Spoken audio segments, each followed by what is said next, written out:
No capítulo 23, nós tomamos a consciência de que Jesus estava no templo, ensinando, realizando milagres. Mas no capítulo 23, mais explicitamente, ele está tendo uma palavra forte contra os fariseus, escribas e fariseus. Jesus faz várias advertências aos discípulos e às multidões. No início do capítulo 23, o verbo está a palavra, melhor dizendo, está no plural. Então Jesus falou às multidões e aos seus discípulos. Jesus estava divertindo os discípulos acerca dos escribas e fariseus, dos grupos religiosos da época, que tinham uma ascendência muito grande na cultura judaica e no judaísmo, podemos dizer assim. Mas Jesus estava falando para os discípulos que eles tinham que estar prontos, olhos abertos, vigilantes, preparados, porque eles diziam uma coisa, mas na prática não vivenciavam aquilo que diziam. As palavras de Jesus constituem mais, aqui neste capítulo, uma denúncia severa contra os líderes religiosos e falsos mestres que rejeitavam em parte a palavra de Deus por ideias próprias e as suas próprias interpretações. E nesse capítulo 23, quando nós estamos analisando, Jesus entra de uma forma muito pesada, por sua expressão falando para as autoridades religiosas da época, os fariseus, maior partido, e os escribas. Jesus chega a dizer algumas palavras concernentes a eles. Hipócritas, a primeira palavra, Jesus disse. Filho do inferno, segunda. Terceira, condutores de cegos. Quarta, insensatos. Quinta, cheios de rapina e de iniquidade. Sexta, limpos só no exterior. Sétima, imundícia. Oitava, sepulcros caiados. Nona, iniquidade. Décima, serpentes.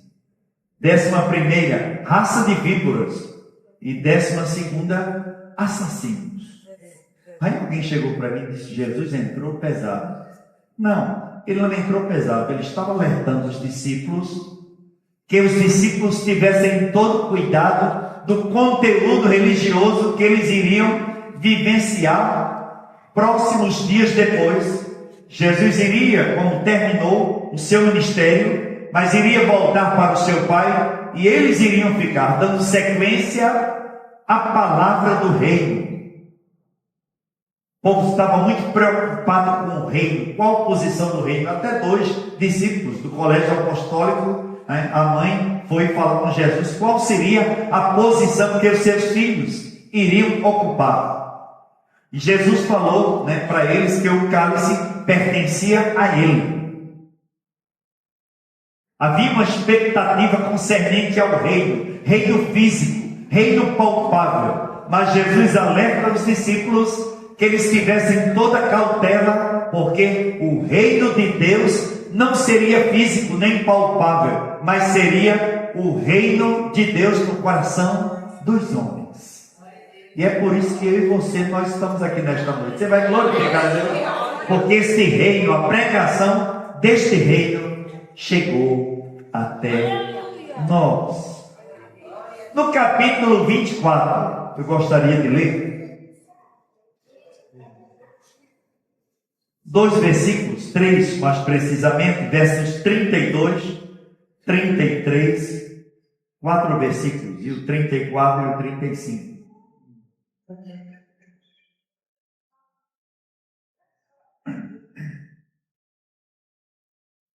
Diz assim, os irmãos podem acompanhar por aqui. Aprendei, pois, a parábola da figueira.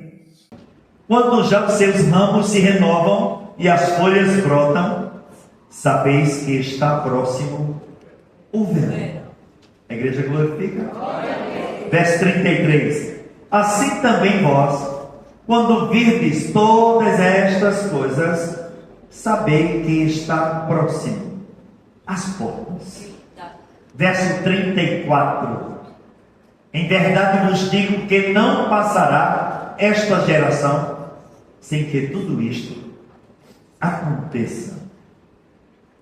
Quero concluir aí somente esses 5 versículos, 4 versículos. O 34. Jesus disse: passará o céu e a terra, porém as minhas palavras não passarão. Vamos repetir bem forte, todos nós, vamos lá. Passará o céu e a terra, mas as minhas palavras não passarão. Glória a Deus. Jesus estava no templo quando ele estava falando para os discípulos, capítulo 23, acerca dos escribas e fariseus, fazendo para os discípulos várias advertências para os discípulos. Agora no capítulo 24, que esses 4 versículos que nós lemos, é do capítulo 24, Jesus tinha saído do templo. Jesus ia se retirando e os discípulos convidaram o mestre para que ele pudesse ver as obras arquitetônicas de Herodes no templo. E diga-se de passagem, quem fala muito isso é o historiador Flávio José, que em alguns aspectos do templo ele reformou bem mais bonito do que o rei Salomão. Só que ele não tinha nada de adorador. Era um devasso, adúltero, tem muitos adjetivos, mas vamos parar por aqui, né? Concernente a Herodes. Ele fez isso para tentar angariar a confiança dos judeus. Ele não tinha nada de adorador. Nós temos como cartão postal, se é que a gente pode dizer isso, cartão postal, a porta chamada Formosa. O bronze Corinto, quando o sol refletia, ainda hoje, parte das muralhas, quando você chega lá, você fica abismado com parte do que você vê. Imagine naquela época de Jesus, era o ápice da grandiosidade arquitetônica de Herodes. E os discípulos chamam Jesus para mostrar as construções. Aí Jesus vai de encontro, podemos dizer assim, na contramão do que os discípulos estavam vendo, do que eles estavam perplexos. Os discípulos estavam querendo mostrar para o mestre todo o conteúdo, não é verdade, arquitetônico. Jesus estava sabendo que o seu ministério estava encerrando, mas Jesus estava preocupado em dar-lhes toda a porção espiritual para que eles pudessem dar sequência aos dias difíceis que viriam, que ele explicita aqui no capítulo 24, falando da destruição do templo, quando ele fala da grande tribulação, e ele fala da vinda do Filho do Homem. E Jesus indo de encontro, totalmente na contramão do pensamento da linha dos discípulos, no versículo 2 do capítulo 24, Jesus fez uma pergunta bem perplexa para eles. Ele, porém, lhes disse, Jesus dizendo para os discípulos: não veis tudo isto?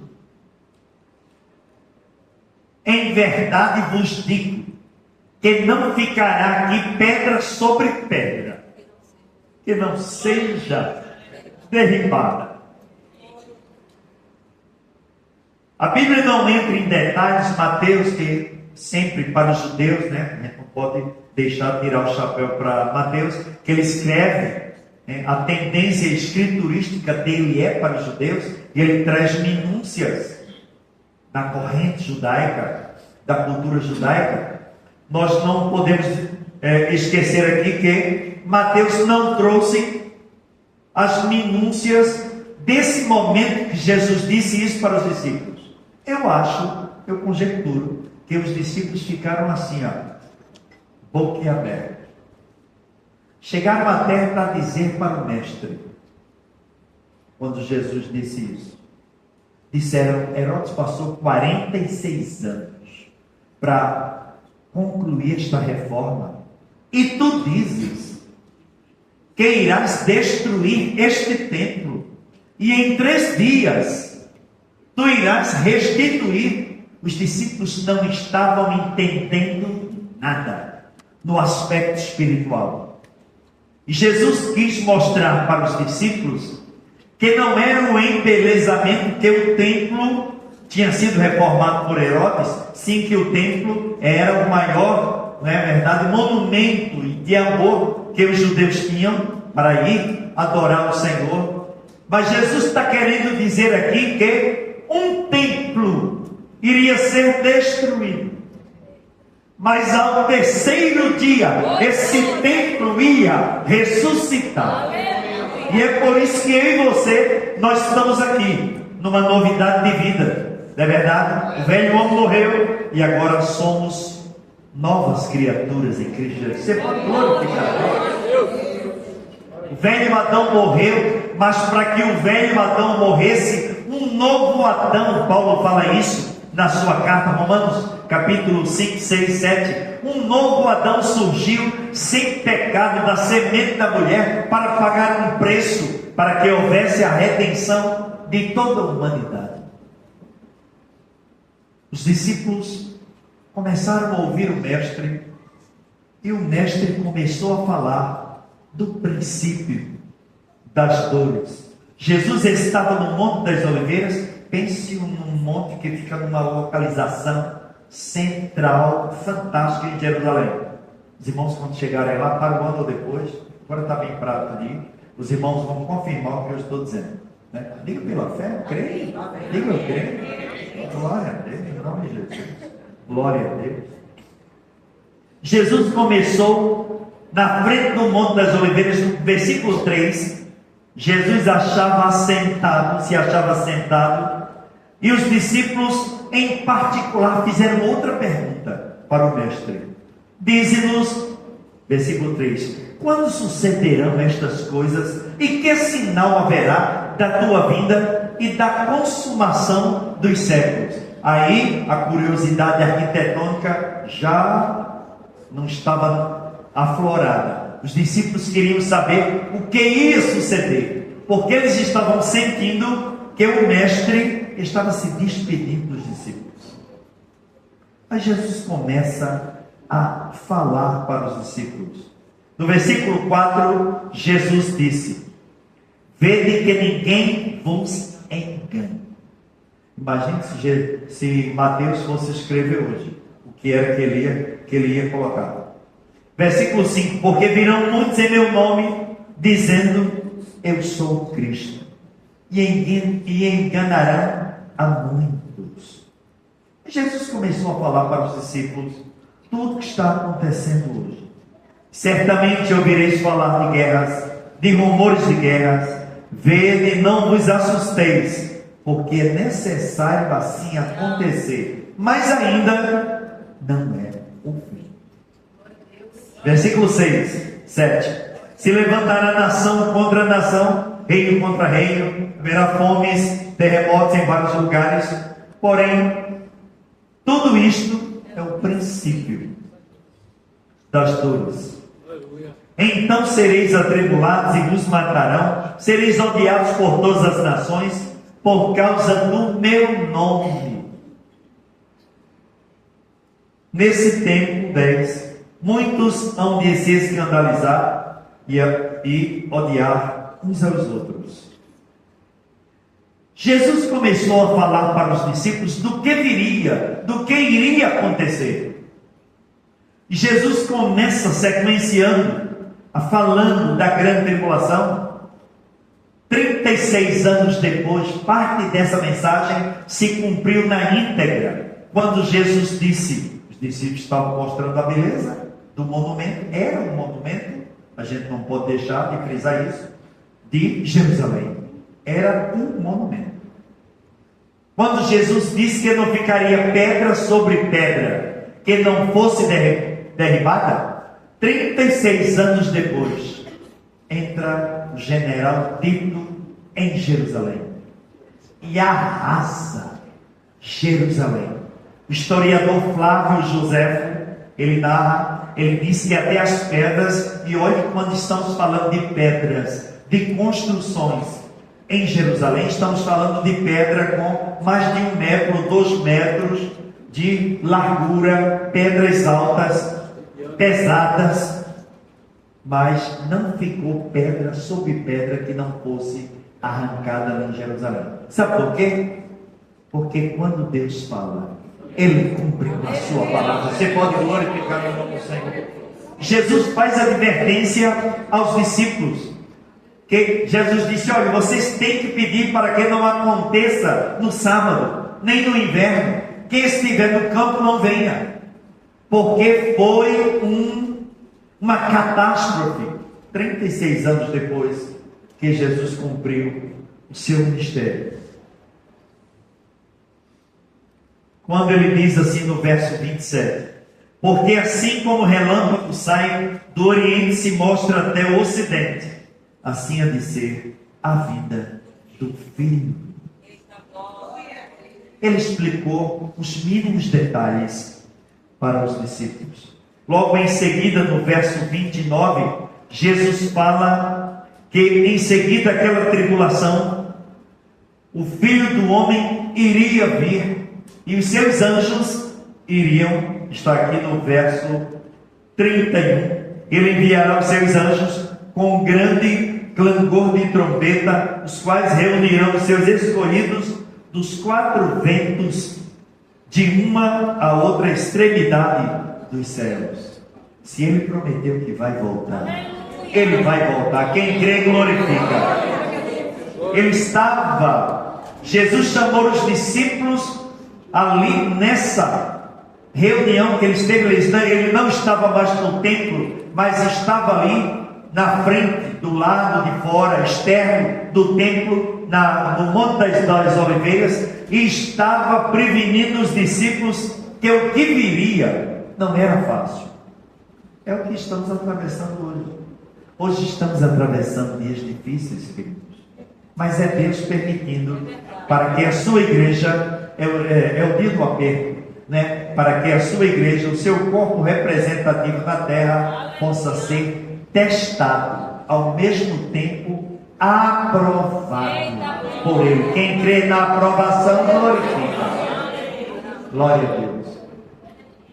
Jesus começa a falar da vinda do Filho do Homem, mas é importante frisar que no final do capítulo 24 e adentrando no capítulo 25, nós temos 4 parábolas, e nós poderíamos titularizar cada uma parábola dessa, porque Jesus faz as coisas perfeitas. Ele disse o que estava para vir, disse o que viria antes daquela geração, uma geração para Israel 40 anos, a tomada pelo general Tito foi mais ou menos 36 anos, 37 anos depois, e ele começou a falar do futuro, quando ele disse na última reunião com os discípulos, né? Depois de ter participado da Páscoa, ele disse que era mistério que aonde estivesse, o seu povo também estivesse com ele. Glória a Deus. Vou para o meu Pai, mas voltarei, porque onde eu estou, vocês têm que estar também. Você vai glorificar a Deus? Nem pense que a gente vai ficar aqui. Tem um grupo que diz que vai ficar. Daqui já vai ficar bem ornamentado, né? O salão, o som, tudo pode ficar à vontade. Quem quiser ficar, que fica. Aí eu me lembro de Chile. Quem ficou? Quem partiu, partiu.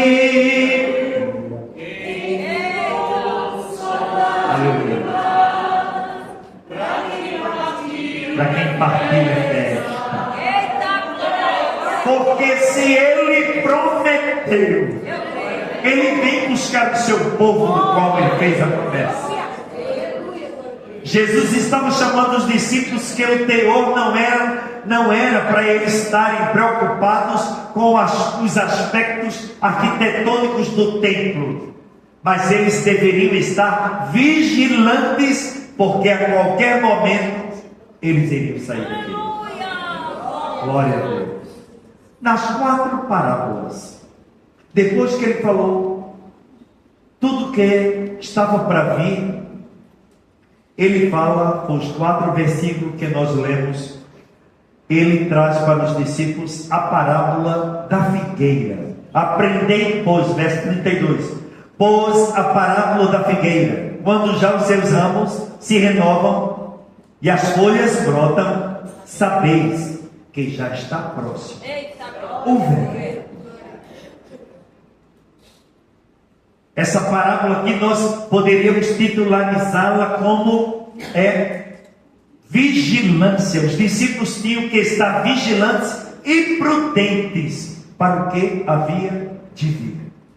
É interessante que Jesus não foi embora, não concluiu o seu ministério e deixou os discípulos olhando para cima sem saber o que fazer. Jesus disse tudo o que era para fazer nos mínimos detalhes. Você vai glorificar a Deus? Quem faz as coisas, está dizendo hoje na escola dominical, quem faz as coisas fora do parâmetro, a gente preenche visualiza um bocado de detalhes. Quando faz, metade dos detalhes que nós verbalizamos não foi feito. Mas ele não, ele deixou tudo organizado. Quando Jesus disse, passará o céu e a terra, porém as minhas palavras não passarão. Glória a Deus.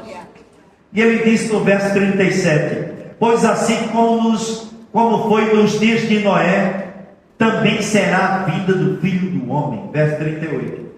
Porquanto assim como nos dias anteriores ao dilúvio, comiam, bebiam, casavam, davam-se em casamento, até o dia que Noé entrou na arca. 39. E não perceberam, quando se não veio o dilúvio e levou a todos. Assim também será a vinda do Filho do Homem. Jesus aqui está falando de preparo. Ele está falando de vigilância. Ele está falando que temos que ter prudência. Porque quem está vigilante estar acordado para o acontecimento que possa surgir. Se a igreja concorda, glorifica. Não é verdade? Ele diz aqui no verso 42: portanto, vigiai, porque não sabeis em que dia vem o vosso Senhor. 43. Mas considerai isto: se o pai de família soubesse a que hora viria o ladrão, vigiaria e não deixaria que fosse arrombada a sua casa. Aí ele diz para os discípulos, no 44: por isso ficai também vós. Ele está falando para os discípulos. Hoje essa palavra é endereçada para o seu corpo, para a sua igreja. Por isso também vós ficai apercebidos, porque a hora em que não cuidares, virá o Filho do Homem. Glória a Deus.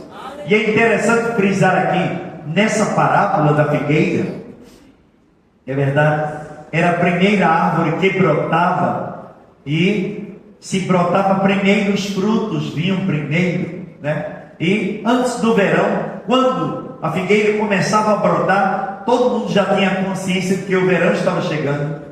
Era uma estação linda, uma estação eufórica, de muita alegria.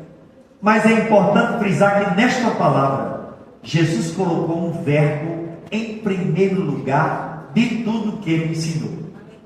O verbo vigiar, no grego, gregorio. Pode ver que na palavra do Senhor, principalmente no Novo Testamento, melhor dizendo, todas as vezes que se fala de oração, pode ver que o verbo vigiar, ele precede, ele vem antes da oração. Porque tem gente que ora muito, mas não vigia. Não é mesmo? É mesmo que tomar banho sem sabonete. Verdade. Não vigiar.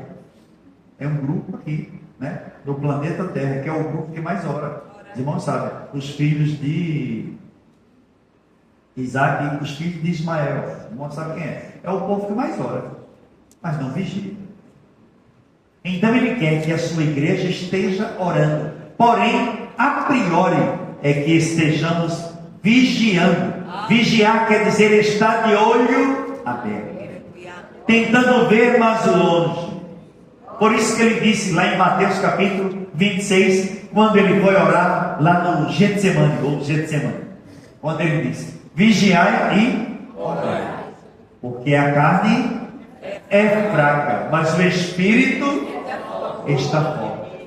Aí a gente vê às vezes, né, algumas declarações que não tem embasamento. Ah, pastor, mas a carne é fraca. Eu digo, Jesus nunca disse que a carne era forte. Ele disse que a carne continuaria sendo fraca. Agora o espírito, mesmo que a carne esteja acabada, o espírito está forte. Você vai glorificar a Deus? Em meio a momentos complicados, difíceis, tribulações, vento forte, luta, não é verdade? Todo parâmetro ao avesso, podemos dizer assim, força de expressão. Mas o espírito está forte no Senhor, porque é Ele que alegra o íntimo.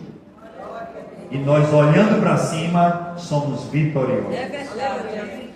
Primeira parábola que ele deixa para os discípulos, a parábola da figueira, sinônimo de vigilância e prudência. Segunda parábola, ainda no capítulo 24, a partir do verso 45 ao 51, ele fala da parábola do bom servo e do mal. Jesus está ensinando aqui para os discípulos que eles tinham que servir ao Senhor, que iria terminar o seu ministério aqui, e servir bem, serem bons servos. Aproveitando que no versículo 50 do capítulo 24, ele disse assim: virá o Senhor daquele servo em dia em que não o espera e em hora que não sabe. Por isso que o servo tem que estar servindo à altura. Você vai glorificar a Deus? O mínimo que nós fizermos, mas estamos servindo ao Senhor da Seara. É verdade. É verdade. O mínimo. O que fizermos na obra do Senhor. Ele traz este exemplo quando ele diz para os discípulos, no versículo 46 do capítulo 24: bem-aventurado aquele servo, a quem seu Senhor, quando vier, achar fazendo assim. A terceira parábola, já estou encerrando, são 4. A terceira parábola foi a parábola, uma força de expressão, falando a parábola das meninas, as 10 meninas, lindas, qualificadas para o cortejo. A parábola das 10 virgens, não é verdade? 10. E essas 10 foram qualificadas, eu creio, selecionadas para o casamento. Dê glória a Deus. Deus conta com a sua noiva e quer que sua noiva esteja preparada. Sua noiva, sinônimo da sua igreja. Por isso que nessa parábola ele traz a analogia do casamento, do marido fiel, que não deixa a esposa à deriva. Oh glória! Ele traz aqui à tona, mostrando que foram convidadas para o cortejo, mas tardando o noivo. Quem cochilou? Foram as prudentes? Não, diz todas cochilaram, porque o noivo tardou. Mas algo ele trouxe para os discípulos fantástico. Ele traz para os discípulos dizendo assim, que mesmo que o noivo tenha demorado, mas ele veio. Oh glória! Ele veio. Jesus está demorando tanto. Pedro já disse lá em Atos, capítulo 2, 3 e 4. Arrependei-vos que está próximo o reino de Deus. Ele está voltando. E Ele quer a sua noiva preparada para o cortejo. Glória a Deus. Versículo 5. E tardando o noivo, foram todas tomadas de sono e adormeceram. Aqui não diz que roncaram, mas adormeceram. É verdade. Versículo 6. Mas, nem olhei para Paulo. Mas, à meia-noite, ouviu-se um grito. Ele está voltando. Você vai glorificar a Deus? Eis o noivo sair ao seu encontro. O adágio popular do mundo é que, ele tarda, mas não falha. Ele nem tarda e nem falha. Ele cumpre com aquilo que promete, porque Ele é fiel. Jesus ensinando aos discípulos que nessa parábola, essas jovens que foram selecionadas para o cortejo, todas preparadas, todas ornadas para o cortejo, todas com lamparinas, todas com azeite, todas prontas, mas 5 fizeram a diferença. Ele quer que a sua igreja esteja nesse parâmetro das 5 virgens prudentes ou sábias. A igreja vai glorificar. Pastor, e tinha que levar aquele apetrecho todinho? Tinha, porque o cortejo, elas acompanhavam o noivo até a casa do noivo. Isso já no 7º dia do casamento. Era uma festa, não é verdade? Elas levavam os noivos até a residência onde eles iriam morar. O texto diz que quando o noivo chegou, foram preparar o quê? As lamparinas.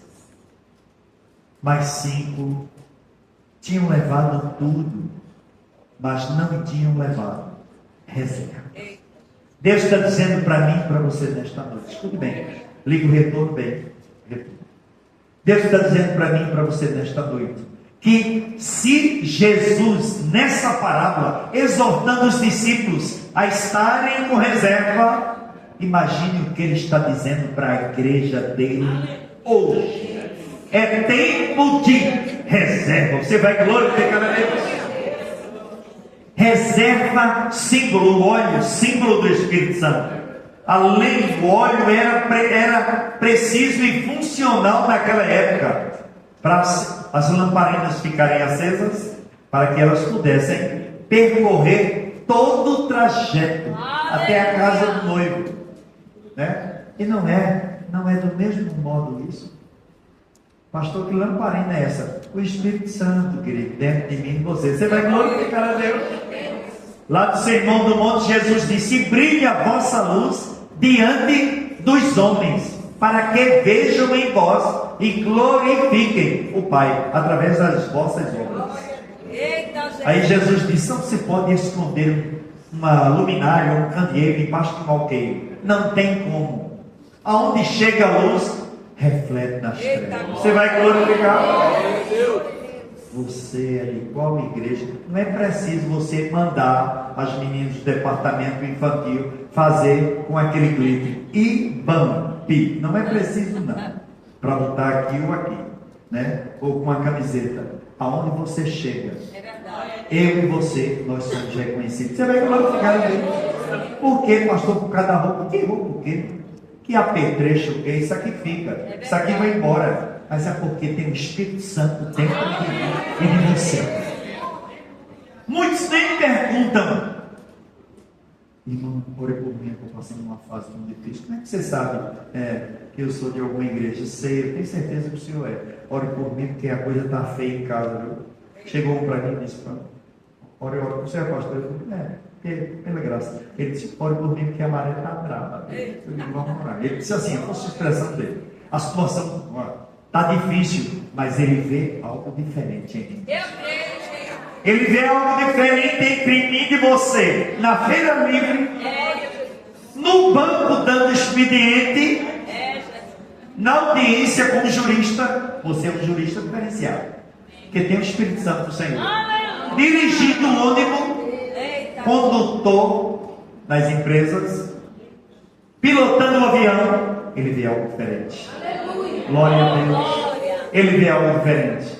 Ele vê algo diferente em todas, somos diferentes em todas as camadas sociais. Estava lá no prédio e parece um canteiro de obra lá, no bairro que eu resido, e estavam pintando e fazendo reforma no prédio da frente. Aí eu desci de manhã, dar um girozinho assim, de 5 quilômetros, a gente tem que zelar pelo tempo, coisa e tal, né? Aí fui, quando eu desci, tinha um irmão lá no 10º andar. O irmão estava puxando o 100. Isso é uma força de expressão aqui do interior. Ele estava cantando. No mundo existe tanta tristeza, tanta aflição. O irmão da portaria, né? Tem 2 irmãos que trabalham lá. Disseram, pastor, veja como o irmão está. Aí o irmão disse, eu acho que ele é batizado com o Espírito Santo, porque ele está tão alegre naquela porta, porque ele estava lá em cima, do lado de fora do prédio, mas ele tinha certeza de que o Espírito Santo estava alegrando o coração dele. E eu fiquei parado assim, ele estava limpando, trocando os azulejos, estava lá. Aonde você está? Aonde eu estou? O Espírito Santo está dentro de mim. Jesus disse, olha, as minhas estavam prontas, foram classificadas, todas, tudo bonitinho, tudo certo, mas 5 se sobressaíram, porque tinha reserva. Jesus ensinou para os discípulos que o essencial não é ser arregimentado. Isso é importante frisar isso, viu? O essencial é ter a consciência que está sendo utilizado na obra, através do Espírito Santo do Senhor. E a última parábola, a 4ª parábola, ainda do capítulo 24, quando ele fala da parábola dos talentos. 25, 14. Ele diz que um homem se ausentou do país. Esse homem com certeza tinha condições e chamou 3 servos. E a um deu 5 talentos. Versículo 15. A outro deu 2 talentos. E ao outro deu 1 talento. Cada um segundo a sua própria capacidade, e partiu. O que recebeu 5 talentos fez o quê? Grande empreendedor. Aplicou, conseguiu dobrar o que ele tinha aplicado. Conseguiu negociar e ganhou outros 5. Do mesmo modo que recebera 2, né? Fez a mesma coisa. Só que teve um que recebeu 1, ao invés de ele fazer a mesma coisa, ele devolveu. Jesus está falando para os discípulos, mostrando para os discípulos que a utilização dos talentos que seria dado por Jesus a cada um era para ser utilizado aqui. Alguém já me perguntou, pastor, talento é utilizado na glória? Na glória vai ser festa, muita alegria. Talento tem que ser utilizado porque a igreja glorifica, porque não é emprestado. Deus nos dá, temos que usar enquanto a igreja inteira estiver aqui. Glória a Deus. Enterrou. Aí o Senhor chegou depois de um tempo e pediu prestação de contas. Fique certo de que ele pede a prestação de contas. Ele vai pedir. No versículo 21 diz: o que ganhou 5 talentos? Disse-lhe o Senhor: muito bem, servo bom e fiel. Fiel foste no pouco, sobre o muito te colocarei. Entra no gozo do teu Senhor. Aquele que recebe o talento que não é dele, que põe para ele ser trabalhado aqui, recebe dádivas de Deus. Do mesmo modo que recebeu 2, foi laureado também. Mas o que recebeu 1, negligente, preguiçoso. E lá em Jeremias, não sei eu que estou dizendo, está escrito que, na verdade, é maldito aquele que faz a obra do Senhor. Tem uma tradução mais erudita que diz negligentemente, mas tem uma corrigida mais antiga que diz relaxadamente. Talento que Deus tem nos dado, queridos, é para ser utilizado aqui. Enquanto estivermos aqui, você vai glorificar a Deus. Jesus chamou os discípulos e conscientizou os discípulos que não era preocupação com a arquitetura, é verdade, do templo, mas eles deviam estar com os corações abertos, porque muito pesado era o que viria, e eles precisavam estar embasados nessas 4 parábolas. Parábola da figueira representando vigilância e prudência. A parábola do servo bom e do servo mau, representando o serviço para o seu Senhor. A parábola das 10 virgens, que representa a reserva do Espírito Santo dentro de nós. E a parábola dos talentos, que Deus quer que nós utilizemos enquanto estivermos aqui. Creia nisso. Deus está dizendo para mim e para você que a seara é dele, a igreja é dele. Então vamos trabalhar para o Senhor com alegria, com ânimo. É verdade, servir ao Senhor. O que é que diz o Salmo 100? Servir ao Senhor com alegria e apresentai-vos a Ele com cântico. Que Deus nos abençoe, queridos, no nome de Jesus.